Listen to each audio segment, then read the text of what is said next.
welcome to day 26 of 90 Days of Numbers. So we're re-looking at charts today, and I'm just going to focus on pie charts. So I've just created a pie chart from some very simplistic data, and we're just going to have a look at a few things you can do, and then we'll look at it in a lesson format. So once again, we can add titles, we can make it look a bit nicer, bevel it.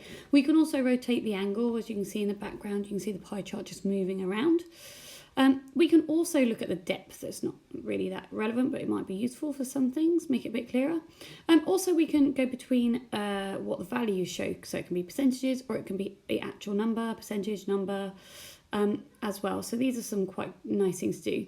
One thing I think is really useful for really presenting your data well, really highlighting something, is if we go into the series, we can actually look at the distance from the centre of each chunk of the pie chart. So we can really highlight one set of series to make a point if we're having it in a presentation and we want people to really focus on one item as opposed to others. And again, we can then, on just the series, we can go between numbers, and we can also reorder it. So I suppose you could put it in order of the size of chunks as well, as opposed to the order the data came into originally.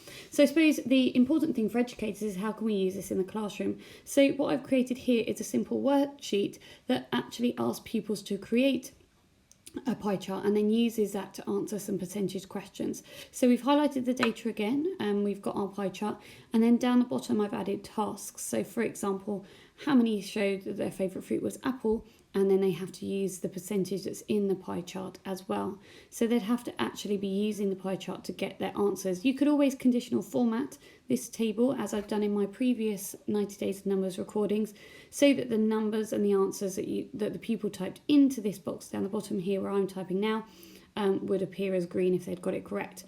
I've also done it so that they have to look at some of the favourite fruits. So again, they're having to analyse and read the data that's in the pie chart, so they're getting used to analysing data.